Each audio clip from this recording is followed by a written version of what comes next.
वन्देऽहं करुणा सिन्धुं जयनेतायदासं प्रभुं यत्पादपद्मयोर्दित्ता कार्यसिद्धिर्भवेदपि। अथ नायिका भेदः।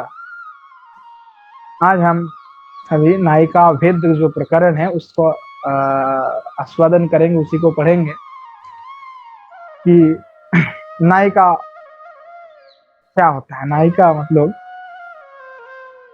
जगत में भी नायक और नायिका दिखाया जाता है। तो श्री ठाकुर जी के साथ जितने भी सखी हैं, चाहे जितने भी नित्य सखी है, प्रिय सखी हैं, और इन सभी का अलग अलग जिस प्रकार से गण है, वो नायिका का भेद है। किस किस नायिका है, कैसे नायिका होता है, ये समस्त कुछ का जो भेद है उसमें नायिका भेद प्रकरण में बताया गया। तो पहले श्लोक के कह रहा है, यूथे प्यावांतर गणांतेषु चाकश्चिद गणस्त्री चतुराभि इहो पंचशाभिरन्यः सप्तष्टाभिस्तथेत्यादः। किंच कह रहे हैं कि नायिका प्रकरण में जो पहले हमने उल्लेख किया कि यूथ के अंदर क्या है, यूथ के अंदर अवांतर गण है। यूथ जो होते हैं, श्रीमती के यूथ हैं, चंद्रावली के यूथ है, आदि आदि जितने भी यूथ है, और सभी यूथ में जो है अवांतर गण है। अवांतर गण का अर्थ होता है जो है, पूर्व में हमने बताए हैं कि कृष्ण बल्लवा के भी अनेक जूथ बताए गए हैं। उनमें एक एक जूथ में भी दूसरी दूसरी सखियां हैं, और जैसे कैसे कैसे सखियां हैं, तो जैसे नित्य सखी हैं, और सखीगण है, नित्य सखी है, प्रिय सखी है। तो जो जूथ की कृष्ण बल्लभा आदि में कहा गया, उनकी अलग अलग गण है, अलग अलग सखियां है, और अलग अलग उनका युद्ध है। और उसमें कह रहा है इसी प्रकार इन जितने भी सखी और नित्य सखी और प्रिय सखी है, इन सभियों का भी क्या है, किसी किसी का तीन चार, किसी को पांच चार पांच, ऐसे करके अलग अलग सखियां है। इनको क्या है कि 3 4 5 6 7 8 इत्यादि क्रम में जो है सहस्त्र, शत सहस्त्र, शत सहस्त्र मतलब क्या होगा, 1 लाख, शत सहस्त्र। तो एक सहस्त्र में 1000 होता है, तो शत सहस्त्र मतलब 1 लाख। और कैसे है तो बोले शत सहस्त्र सहस्त्र मतलब लाख लाख जितने भी है उतने करके एक एक गण में लाखों गोपिया जो है उनका सखिया विद्यमान रहेगी। तो ये कह रहा है।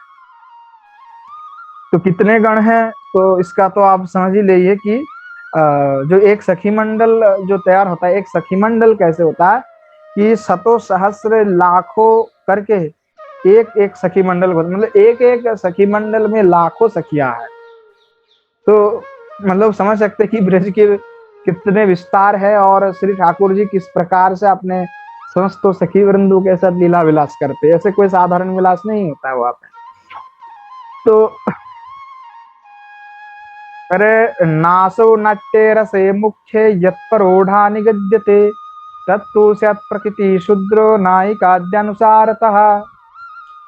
अब कह रहे हैं कि देखिए, नाट्य एवं श्रृंगार रस के जो परोढ़ा रमणी जो है कि अब यहाँ पे प्रश्न उठता है कि जो रस शास्त्र में परोढ़ा नायिका का निषेध किया गया, परंतु पूर्व आलोचना में हमने परोढ़ा नायिकाओं में भी आलंबन और विवाह रूप में ग्रहण किया। इसका कारण क्या? तो इसके कारण में आचार्य कह रहे हैं कि जो रसशास्त्र में निषेध किया गया है कि तत्र परक्याते नायको प्रकरणे परिहृतम दोषमत्र पुनर् नाढ़ परिहृति किंचेति।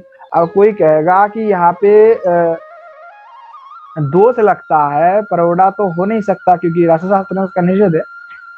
तो परोढ़ा जो पति है अथवा परोढ़ा जो भाव है, परकिया जो भाव हो गया, तो वह तो निषेध है। तो नायक प्रकरण में भी हमने जाना, तो उसमें तो हमने सिद्धांत दिया कि कृष्ण में दोष नहीं लगता।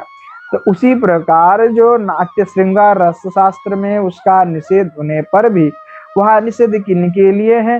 तो बोल रहे हैं श्रीमती विश्वनाथ चक्रवर्ती बात करे, जथा नायकोक्त प्रकरणे उपपतस्य अधर्म हेतुत्नो विगतयोपि कृष्ण परम संगीतत्व स्थापितम। जिस प्रकार हमने नायक प्रकरण में जाना था, कृष्ण में दोष नहीं लगता, क्योंकि जो कृष्ण है आजन्म है और यहाँ उनका जन्म कर्म में वे च दिव्यम, उनकी जन्म कर्म सब कुछ दिव्य है, इसीलिए उनमें वह दोष नहीं लगता, लौकिक शास्त्र का दोष उनमें नहीं लगता। इसी प्रकार नायिका प्रकरण में भी परोढ़ात्यस्य, परोढ़ा जो प्रक्रिया रस में रसित होने वाले जो भक्त लोग हैं, उनके ऊपर भी इस प्रकार के कोई दोष नहीं लगेगा, क्योंकि गोपीषु कृष्ण कामित्वेन परम संगीतत्व स्थापित नासो नट्यति। तो बोले जेहेतु यहाँ पे जितने भी किशोर जी की सखी वृंद की बात करा गया, जो नायिका की बात हो रहा है, ये सभी क्या है? अपराकृत नायिका है, क्योंकि ये समस्त सिद्ध हो चुका है, इनमें प्राकृत भाव विद्यमान नहीं रही है। इसलिए अपराकृत होने के कारण इस अपराकृत नायिका में परक्रिया का जो दोष है वह नहीं लग सकता। इसलिए आचार्य पद ने कहा है तत्राथो नायिका प्रकरणेयोपि प्रौढ़ात्यस्यः विगतेत्योपि गोपीश कृष्ण कामत्वेन, क्योंकि कृष्ण के ऊपर इनका पूर्ण समर्पण होने पर कृष्ण के प्रति जो गोपी जो है ये कृष्ण कामी है, तत्कामना, कामी शब्द का अर्थ यह तीव्र आसक्ति है, और इनका जो है नित्य सिद्ध तो जो प्राप्त हुई है, इसके कारण यह परम सृष्टा है। इसलिए यह स्थापन है पूर्ववत कि यह अपराकृत है। इसीलिए लौकिक जो नाट्य और श्रृंगार रस में जो दोष बताए गए हैं वह नहीं इन पर लागू होता है, क्योंकि वह दोष प्राकृत नायिका के ऊपर ही लागू होवेगो, वह अपराकृत नायिका के प्रति वह लागू नहीं होती है। यह स्पष्ट यहाँ पे आचार्य पद ने स्पष्ट एकदम कह दिया, मतलब संदेह रहित हो जाना चाहिए। अब इसमें हमारे और जितने भजन करने वाले व्यक्ति है उनका इसमें कोई भी संदेह नहीं होता, संदेह का कोई अवकाश ही नहीं है। इसके बाद आगे कह रहे हैं तथा च उक्तम, तथा वहां पे भी कहा गया निष्ठा यदंगिनी रसे कवि भी परोढ़ा तद गोकुलाम्बुज दृशाम कुलमंतरेण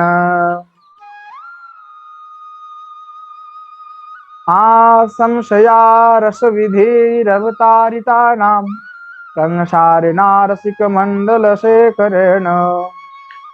अब कह रहे हैं, देखिए यहाँ पे आचार्य पद ने इस प्रकार जो है इनका बहुत ही जबरदस्त व्याख्यान किया उन्होंने, आचार्य पादों ने, दोनों आचार्य पाद ने इनका बहुत सुंदर से उन्होंने व्याख्यान किए हैं। देखिए जो है आचार्य पाद ने शंका का निवारण करके गए हैं हमेशा। तो यहाँ पे कह रहे हैं कि प्राचीन जो पंडित हैं, प्राचीन काल के जो पंडित थे, वे जो मुख्य रस जो है, मुख्य रस जो प्रक्रिया है, उस प्रक्रिया में प्रक्रिया रमणी का उन्होंने इच्छा नहीं किया। क्यों? क्योंकि वे प्राकृत से थे और उन्होंने प्राकृत नायिका के ऊपर प्रक्रिया रस की इच्छा नहीं की। परंतु ब्रजदेवीगण के प्रति उन्होंने निषेध नहीं किया और नहीं निषेध किया जा सकता है, क्योंकि जो कृष्ण है, जो भगवान है, वो रसिक मंडल भूषण है, और श्री कृष्ण रस विशेष की जो आकांक्षा है, और उस आकांक्षा कारण उन पद्माक्षी को उन्होंने खुद अवतारित किया था। तो भगवान को लीला आस्वादन करना था, तो इसलिए उन्हें खुद अवतीर्ण कराए थे, तो इसलिए उनमें हम दोष नहीं सकते। और ब्रज जो देवी जो है, यह इनकी जो भाव है कैसा है, व्रजेंद्र नंदनत्वेन सुष्ठु निष्ठा मुपे ऊषः या संभावस्य सामुद्र तद भक्तिरपि दुर्गमा। कि ब्रज देवी जितने ब्रज सुंदरिया ब्रज गोपी हुई हैं, इन सब जो क्या है, इन सब का नंद नंदन के प्रति अनिर्वचनीय जो प्रेम विद्यमान थे। अनिर्वचनीय शब्द का अर्थ है जो निर्वाचित नहीं किया जा सकता। तो ऐसे जो दिव्य महाभाव और भाव की प्रेम जो उनका पर जो आसक्ति और जो निष्ठा रुचि इत्यादि जो है वह अनिर्वचनीय था, और अनिर्वचनीय होने के कारण प्रधान जितने भी भक्त लोग हैं वहां भी उन ब्रज देवी की जो परिपाट्यता है उसको नहीं समझ पाते। उनको बड़े से बड़े भक्त भी, बड़े बड़े से बड़े महापुरुष भी, बड़े बड़े से मुनि ऋषि भी उस ब्रज प्रेम को नहीं जान सकता। उस ब्रज के गोपांगना के जो बारे में उनका भी परिपाट्य जानने में भी समर्थ नहीं है। इसलिए श्री जो ब्रज के जो महाभाववती जो गोपांगना है, जितने भी सखिया है, जितने भी नायिका है, वो सबसे परम श्रेष्ठ हैं। अब इसीलिए उन पर कोई विचार करना हमारी बस की बात ही नहीं है ना। यहाँ पे आचार्य पाद ने इस प्रकार से कह दिया। अब देखिए, अब यहाँ पे आचार्य पाद जीव गोस्वामी और विश्वनाथ चक्रवर्ती को सुंदर करके अभी बड़ा सुंदर व्याख्यान करते हैं।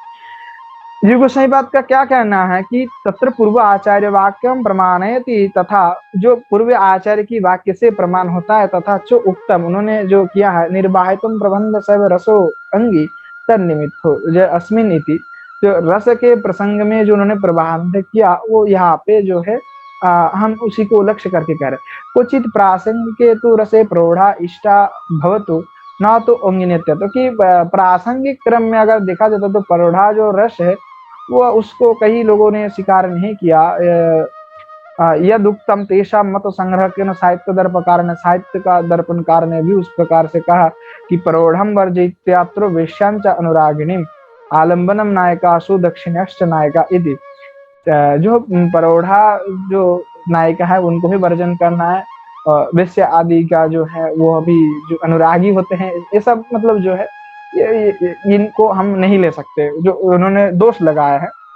तो किस लिए दोष लगाया है कि प्राकृत जो नायक नायिका होता है, अर्थात उन नायक नायिका का जो मिलन है, विवाह रहित होकर के जो मिलन है, प्रक्रिया है, वह अधर्म है और वो अधर्म पर ही आधारित होता है। तो इसीलिए उसका जो है वर्जन करना चाहिए। प्रौढ़ा वेश्य भाव तद्वर्जनी एवं कि जो परढ़िया भाव होता है वह निषेध है, क्योंकि यदा सिया अपि अनुरागिनी से तदतामपि वर्जे तदुक्तम परकयनांगशास्त्रम इत्यादि, कि ये क्या होता है कि अधर्म है कि एक दूसरे लोगों के द्वारा उनकी परस्पर संबंध को, रहस्य को जानने पर क्या होता है, लज्जा और ग्लानि उपस्थित होता है। और प्रक्रिया नायक नायिका के संबंध में लोगों का जो है चित्त मालिन्यता के कारण उनसे द्वेष भी करते।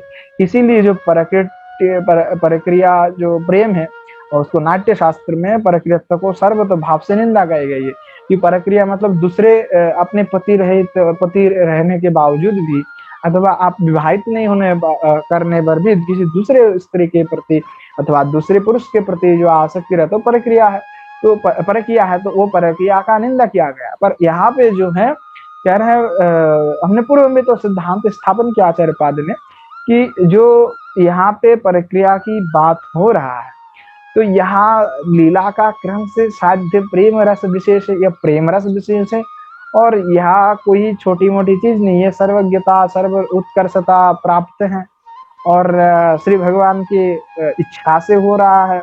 तो इसलिए इसमें कोई संदेह करने की विषय नहीं। आगे विश्वनाथ चक्रवर्ती पद भी कह रहे कि आर्ष प्रमाण को देख करके हम देखते हैं कि पूर्व में जो उक्त क्या सम प्रत्यार्ष सम्मति निर्धारक कुशल बुद्धि थी विज्ञ प्रबरे प्रयुक्तम पुण्य प्रवाने कुर्बन्नाह न चेष्टते। जो अंगिनी मुख्य रस श्रृंगार, जो श्रृंगार रस की बात कही गई, तो परोढ़ा निष्ठा परोढ़ा वर्जितता, तो परोढ़ा को वर्जन करने के लिए कहा, साहित्य दर्पण आदि जहाँ पे हो उसको निषेध किया गया है। तद गोकुलाम्बुज दृशाम कुलमंत्रे कुलम बिना तस्तु इष्ट एविति तासम प्रौढ़ा प्रहृत्य अपि वर्गितत्वमिदं आजन समेत इत्यादि। कि देखिए कि जो गोकुल में अथवा गोकुल के जो श्री भगवान है और उनके ऊपर जिनका प्रेम हुआ है, उनकी ऊपर जिनका प्रौढ़ा भाव है, वहाँ उनकी जो श्रृंगार रस के आस्वादन है और वह लौकिक नहीं है, अपराकृत है। कि रस का आस्वादन करने के लिए जो श्रृंगार रस है, तो जो शास्त्र विहित उपाय से, जो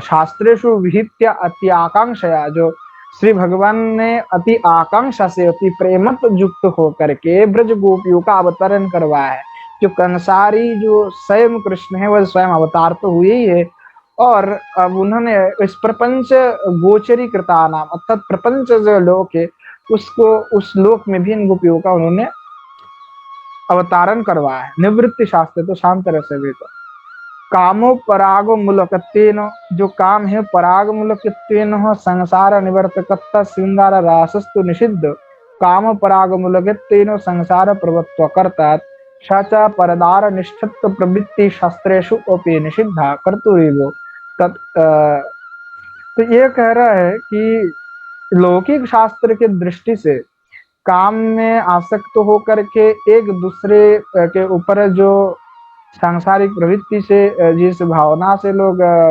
जुड़ते हैं वह निषेध है शास्त्र में। उस प्रकार की प्रक्रिया का हमेशा ही निंदा किया गया। शास्त्र उस प्रकार के प्रवृत्ति को घनघोर अपराध बताए गए है। परंतु यहाँ पे भगवता तो परवधुर विनोद लीलाया प्रपंच गोचरी कृष्टया विक्रीडताम ब्रज विधुरित हृदंच विष्णु इत्यादि जो कहा गया, जो परवधु जो देख रहा है अपितु श्री कृष्ण के ही गोपिया है, इसलिए वहां पे कोई दोष नहीं है। और एक ही जो श्री ठाकुर जी है वह श्रीमती किशोर जी के रूप में विद्यमान है, और श्रीमती किशोर जी से समस्त सखिया वृंद भी विद्यमान हुई है। सब में उन्हीं के जो आह्लादिनी शक्ति जो है थोड़े थोड़े में सब में विद्यमानता कारण है, तो इसीलिए उन सभी में भी कोई दोष नहीं लगता। और सा लीला ब्रजवधुर बिना अन्यत्र कापी ना संभवती, बोले इस जो महाभाव और महालीला की बात कही गई है, अब दिखा दे कई ब्रज लीला छोड़ करके या ब्रजों में रहने वाले जो गोपी है उनको छोड़ करके और अन्यत्र कहीं पे भी ऐसा लीला श्री भगवान ने नहीं किया, और ना तो अपने पति और पति के साथ जो रुक्मिणी आदि के साथ भी ऐसा नहीं हुआ, ना लक्ष्मी को ऐसा सौभाग्य प्राप्त हुई। तो इसलिए ये हम कह सकते जो स्वयं जो अवतार हुआ और गोपियोंगना को भी उन्होंने अवतारित किया है। तो यह स्पष्ट प्रमाण है। भागवत में जो कहा कि श्री भागवते बदंती तत्वविद इत्यादि वीर, जो बदंती तत्वविद जो ज्ञानी और बड़े बड़े विद्वान है, जो भगवत भक्त है, तत्वविद मतलब जो भगवान की तत्व को अच्छे से जानता हो, ऐसे जो श्री भगवान है ब्रह्मत्व परमात्मत्व भगवत्सु भगवत्स्य मुख्यत्व स्थापितम तत्रोपि चांशकला इत्यादि स्वयं भगवत से तत्रापि तात्पर्य आलोचना भक्ति रसामृतो हरि पूर्णतम पूर्णतर पूर्णति त्रिध्यारिति पूर्णोत्तमत्तस्यैव तत्रापि दास सख्यादि रसवत्तेषु उज्ज्वल रसालम्बनत्तस्यैव तत्र अपि ताद ग्रंथो प्रतिपादितस्य औपत्यस्य मुख्यतमे परमात्म निर्मितम् तद आक्षेपस्यापि ब्रह्मात्यापेक्षकत्वा शांतरसात् परमोत्कर्षाविदितं भवति। क्या वो कह रहे हैं कि श्रीमद् भागवत आदि में कहा गया जो तत्वविद लोग इसको कहते हैं ब्रह्म कहते हैं, कोई परमात्मा कहते हैं, कोई भगवान कहते हैं, और भगवान की स्थापन करने के लिए वहां पे कहते हैं कि जो यह जो श्री कृष्ण है वही भगवान है। एते चांस कलहा कृष्णस्तु भगवान स्वयं, ये भी कहा गया जो कृष्ण स्वयं भगवान है। तब तात्पर्य आलोचना उनकी आर्य रचना में हम देखते हैं भक्ति रसामृत सिंधु में कहा हरि पूर्णोत्तम है, पूर्णोत्तर है और पूर्ण है, इस तीन भाग में यह विभाजित है। और पूर्णतम होने के बाद भी वे दास्य सख रस आदि के आलंबन करते। भगवान क्या दास्य भाव में नहीं रहता, कभी कभी श्रीमती किशोरी जी के साथ बड़े ही एकदम दास्य में हो जाता है, और भक्त भी उनको दास्य भाव में कोई पूजा करते हैं, और सख्य में भी भगवान सखाओं के साथ पीड़ा करते हैं, भगवान होने के नाते भी करते हैं, और रसवत्य से उज्ज्वल रसादि में भी वो अवलंबन करते हैं। तो तत्रापि तद ग्रंथो प्रतिपादित, उस ग्रंथ में भी यह प्रतिपादन किया जो उपोपत्ति जो है वो मुख्यतम है और परमावधि, वह परम अवधि है कि उस भाव में महाभाव में कोई प्रेम करे तो वह अपर महाभाव है। तादा आक्षेप से उन पे कोई आक्षेप लगा सकते कि ब्रह्मत्व अपेक्षा का, तो देखिए ब्रह्म होने पर भी उनमें कोई अपेक्षा नहीं है। शांतराज से भी परमोत्कर्षो इत्यादि जो परमोत्कर्षो धीरे धीरे एक से एक बढ़ करके जो परमोत्कर्ष प्राप्ति हुई है, वहां महाभाव गोपी भाव जो है वो सर्व उत्कर्ष प्राप्ति है। तो इसीलिए जो उपपत्ति भाव है अथवा परकिया है वो सबसे ऊपर है। और तत्फलस्या भी सर्वफलेभ्यो परमोत्कर्षो वर्धितम दृश्यते, इसीलिए हम देखते हैं कि सारे फल से, सर्व फल से जो परमोत्कर्ष परावधि है, वो परावधि क्या है? तो वहाँ उपोपति भाव में जो भजन है, अर्थात परक्रिया रस में जो भजन है, वहाँ सबसे परम उत्कर्षजनक है और परमा बधित्यतम है। ये मतलब यह अवधि जो है वह शेष अवधि, चूड़ांत अवधि है, उसके बाद और कोई भजन पद्धति नहीं है। या उपपति भाव में जो भजन पद्धति, जो प्रक्रिया रस में जो भजन है, वहाँ भजन की परम उत्कर्ष परावधि है, उसके बाद और कोई अवधि नहीं है। तो भक्ति पराम भगवती प्रतिलभ्य कामो, जो भगवान जो है भक्ति के ही प्यासे है, और भक्त जिस प्रकार से करते हैं उसी से। और कह रहा है भक्तिम पराम भगवती प्रतिलभ्य काम हृदय वो माशोपनित चिरेन धीर, कि इसमें कह रहा है जो भगवान के प्रति जिनका प्रेम होता है, उन भगवान की जो लीला आदि का आस्वादन करते हैं, उनकी जो हृद रोग होता है, अर्थात यहाँ लौकिक काम वासना, दुर्वासना, व्यसन आदि जो है, वह समस्त कुछ धीरे धीरे निर्विचर नष्ट हो जाता है। कह रहे हैं कि तत्रापि त्वा प्रत्ययन हृद्रग बत्ति अधिकारिणी प्रथम वो तादृश भक्त, जो हृदरोग जिसके अंदर है, ऐसे अगर कोई व्यक्ति है, अगर वो भगवान के प्रति इस प्रकार से कामुक हो जाता है, कामी हो जाता है, मतलब आसक्त हो जाता है, तो प्रथमे वो तादृश भक्त है प्रवेश, भगवान पहले भक्ति जो है उस भक्तों के हृदय में प्रवेश होता है, अतएव उनका जो हृदरोग है वह शीघ्र है नाश हो जाता है। एवं चा निकृष्टावधिरूपी श्रृंगारसस्य सर्वतो फलतश्चा परमोत्कृष्टावधितेनो प्रतिपादनात्। तो कह रहे ऐसे जो निकृष्ट व्यक्ति भी अगर श्रृंगार रस में आस्वादित होता है तो फलता जो परम उत्कर्ष भी प्राप्त कर लेता है। तद आस्वाद विधिष्ट, और उनकी आस्वाद करने के लिए आस्वादन विधि कैसा है? तो परम वंश शास्त्र जो श्री भागवत में उन्होंने कह दिया, निरंकुश ऐश्वर्य विस्मय समानुभुक्तम रसिको मंडलती, जो निरंकुश ऐश्वर्य जिनमें है और ऐसे जो विस्मय अनुभुयुक्त, विस्मय रस से जो एकदम क्या कहे कि विषय रूप से मतलब एकदम भरे हुए है, ऐसे जो रसिक है वह उसका सदन करता है। अनन्यो अस्य रासस्य विहितम अपि अंतु परोढ़ा वर्जित इत्यादि नाम रस भासतम अप्यस्तु। तो कर यहाँ पे अगर रस का विहित हम करने जाए, रस विहितम अपि तो परोढ़ा वर्जित इत्यादि ना, अगर परोढ़ा को हम वर्जन कर देते हैं तो इसमें रसाभास दोष हो जाएगा, इसमें परावड़ा रहना ही पड़ेगा, ठीक है ना। कि जो रसिक मंडल शेखर है वहाँ आस्वादन करने के लिए उपपति भाव का ही तो जरूरी है, उपपति की भाव के बिना वहाँ जो परम रस है उसका आस्वादन होता ही नहीं है। तो इसीलिए जो प्रपंच गोचर में जो श्री ठाकुर जी ब्रज गोपियों के साथ यहाँ पे अवतीर्ण हुए हैं, तो इन्होंने अपना जो है अप्रकट प्रकाश किम रस से प्रकारणा स्थिति कि यहाँ पे श्री ठाकुर जी जो है प्रक्रिया रस का आस्वादन करते हैं। और दिखा जाता है कि श्री कृष्ण के मिलन के समय जो रासादी महोत्सव में स्पष्ट कहा गया कि जो ब्रजगोपी ने अपने अपनी स्त्री को अपने पार्श्व में देखा है ना। और सर्वप्रथम जो ब्रजगोपीगण है ये पदार्थ सिद्ध नहीं होता और ना ही अधर्म, और इसीलिए जो श्री कृष्ण में लज्जा, श्री कृष्ण के जो गोपी है इसमें कोई लज्जा और ग्लानि नहीं होता है।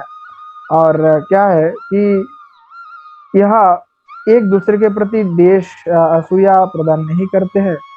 और जो श्री कृष्ण ब्रज गोपी के संबंध जो प्रक्रिया है वह प्रक्रिया भाव ही है, एकमात्र भाव है, और ये रस वैचित्र है। तो इसलिए कह रहा है कि कृष्ण रसज्ञत्वम एवं पद्यते, जो कृष्ण रसज्ञ है वह इस प्रकार से कहते हैं जे चाचयो व्याचक्षते, रस की विधि प्रकरण असंशय आशंका में अवतारी नाम प्रपंच गचरिकतनमिति प्रष्टव्य। अप्रकट प्रकाश से कैसे जो भगवान है अप्रकट जब रहता है तो किस प्रकार उसमें करते हैं। तो ये भी कह रहा है कि जो श्री भगवान है आपने सियातम सियातम चमतम न तो प्रक्रियासु दो लभी भावे नो लोक विदु मर्यादा लोंग नो चनुराग। कह रहा है कि देखिए जो भगवान है लोक की जो वेद मर्यादा उल्लंघन के द्वारा, अनुराग की अधिकर्त के द्वारा, रसोत्कर्ष के द्वारा देखते हैं कि जो रस की जो परम पराकाष्ठा है, वेद आदि समस्त शास्त्र का उल्लंघन करके, लौकिक उल्लंघन करते हुए जो गोपांगना है वहां प्रक्रिया में धावित होते हैं। और यह प्रपंचरी गोचर में भी यह दृश्य दिखा जाता है।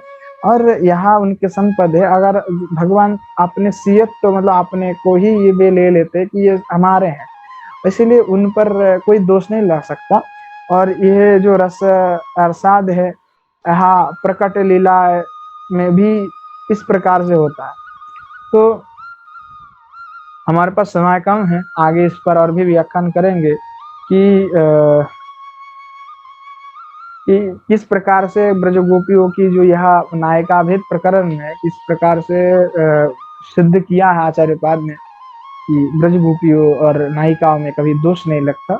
तो उसका व्याख्यान आगे भी हम जो अगली पाठ है उसमें आस्वादन करेंगे। आज ही इसका विश्राम दे देते हैं।